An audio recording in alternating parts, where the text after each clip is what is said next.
Hi, Marty Dwyer with Boat Anchor Audio. I suspect there's a lot of audiophiles out there that have audio generators they use for testing and troubleshooting, and you probably would like a very simple, very inexpensive way to reduce the total harmonic distortion that comes out of your audio generator down to a level where you can do some serious troubleshooting. We're talking about 0.002%, 0.003%. Normally, to get down to that level, you're probably looking at an audio generator that costs over $1,000. Well, we have a Rigel generator in our lab here. It's a good quality generator, and it puts out about 0.03% THD, which is pretty good. We have a very simple method where we can reduce that THD on this generator down to a level about 0.002%. So if you're interested, listen up, and we'll show you how to do it. It's very inexpensive, it's very easy, and it's not high tech. Okay, let's take a quick look at the filter here. But before we do, I do want to mention that the frequencies are nominal frequencies. They are not exact frequencies within, say, 1 or 2 cycles. So if we're talking about a 5,000 cycle signal, it's going to be 5,000 plus or minus 1%. Why is that? Because getting it exactly on frequency to say plus or minus 1 or 2 cycles, it's certainly doable. Technically, there's no reason not to do it, but it's extremely tedious. You have to use trimmer resistors. It's very tedious, and it's very, very time consuming. And we decided that it really doesn't make much difference whether you're measuring the THD at 5,000 cycles or you're measuring the THD at, say, 4,950 cycles. So these are nominal frequencies. Here very quickly. On the lower left-hand side, we have the input. That's an RCA jack. On the lower right-hand side, we have 2 output jacks. Again, they are RCA jacks. One is marked metering. The other is marked output. The metering jack is for connecting a scope audio meter. And the output jack is the output which goes into your DUT, your device under test. Now we have them in parallel, so you can monitor the output of the filter while at the same time putting a signal into your amplifier. It's slightly different. You'll notice down there also in the extreme lower right hand corner there's an op amp all by itself flapping in the breeze. Now why do we have that there? We'll get that in a second here. But before we do, let me explain which op amp we used. We used the tried and true 074 op amp. Now you may ask, why did we use an op amp that's been around forever? We have a data sheet that's dated 1978, and yet they're still making these things. There must be a reason. It is a good op amp. It has a low THD. That's another story I'll get to momentarily. Anyway, this op amp has 4, as you probably know, has 4 individual op amps on it. We only use 3. So we have the 4th one left over, which is down in the lower right-hand corner there. Now, we have it set up so you can connect jumpers. And if you don't want to use this, which most people probably would not want to use it, you can terminate it properly so it's not going to take off and go off in the Never Never Land.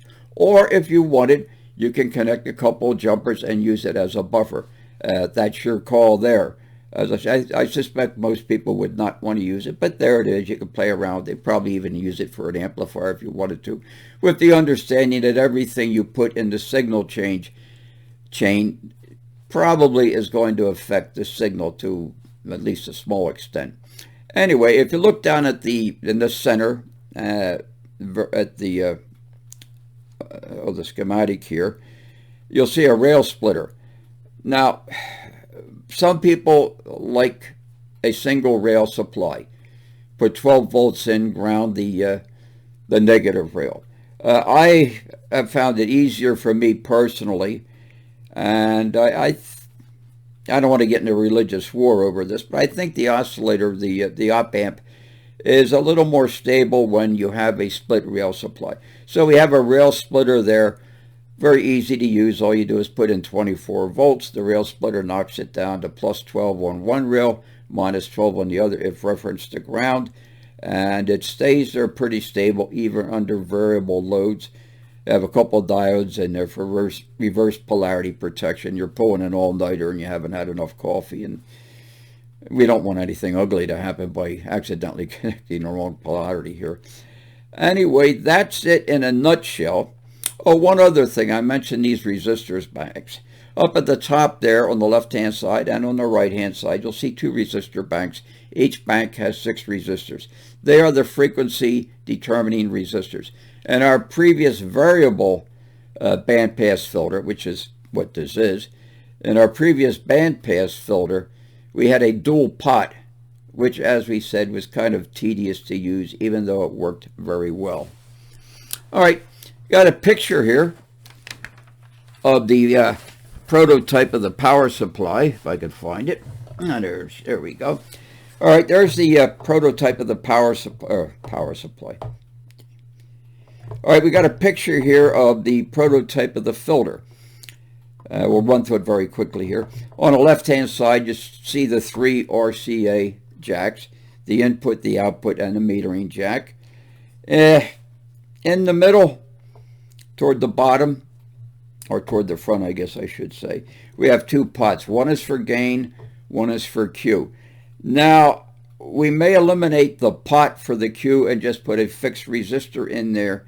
The reason being is that some people might get overly enthusiastic and make the Q a little too sharp, and this filter may go off in the never land. It may become unstable.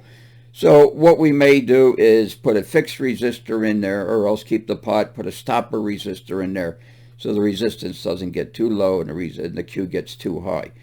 With a fixed resistor in there, you're going to have all the Q you need to have a nice sharp filter. If you look a little bit further on the right-hand side there, you'll see a rotary switch. That's simply a 6-position double pole switch that controls our frequency.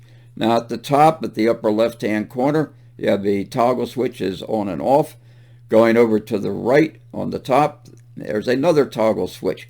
That switches in some circuitry to enable using this at very low frequencies, 30 cycles, 40, 50 cycles. Further on the right-hand side, you have another toggle switch that merely controls the higher frequencies.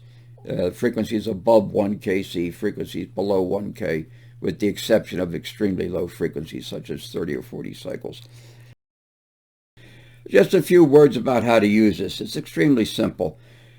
Step 1 would be to set up your audio generator. Probably would set it up for, say, a 0.5 volt RMS output. Say you want to test an amplifier, preamp, whatever, at, say, 1 kilocycle. As mentioned previously, these frequencies are nominal.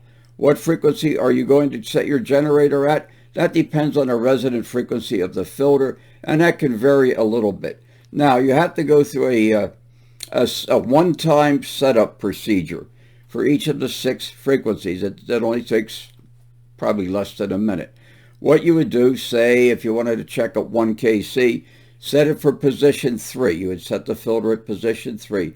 Take your audio oscillator and sweep the filter, looking at the output of the filter on a scope or a audio frequency meter, and just tune for maximum output.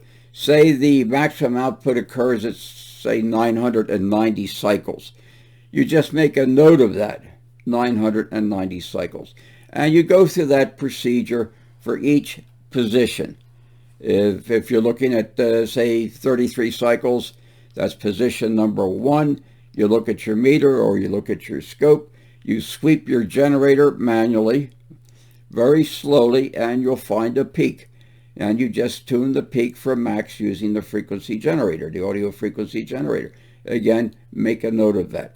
Once you've got your notes done, you get a piece of Scotch tape and just tape it to your audio generator. The next time you want to use it, say you want to test 1 kC, you just set your generator for, say, 980 cycles or whatever the resonant frequency of the filter is, and you're in business. It's very easy to use.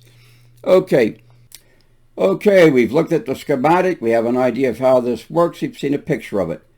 Now we know how it works, but how well does it work? Well, let's take a look. Now we have a test sheet here. that we've used on our bench. And for testing purposes, we have two audio generators. One is a lab quality Rigel generator.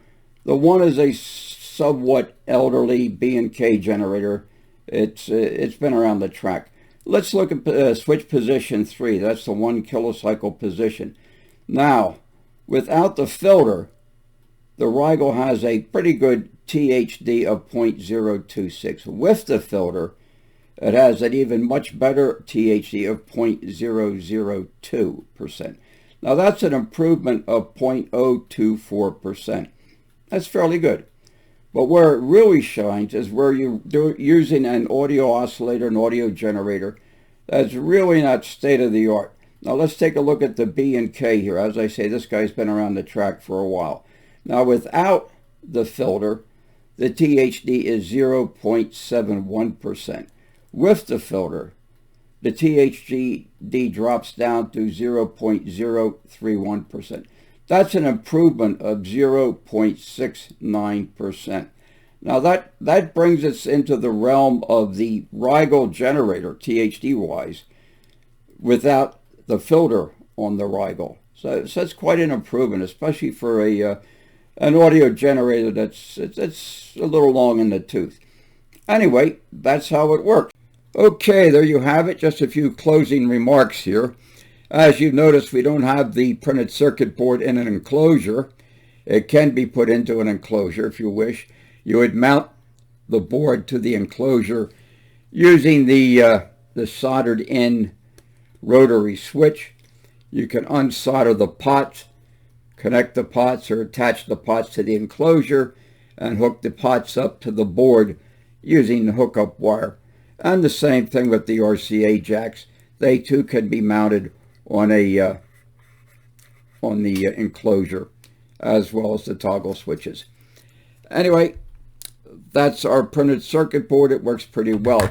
Our next project, see if we can improve upon this. Unfortunately, we're not going to be able to improve upon it until we can get some test equipment that can measure down to the 3 zeros, 0.000x%.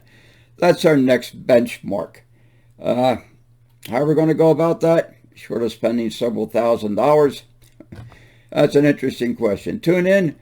Maybe we'll have an answer one of these days. Until then, keep those electrons flowing. So long.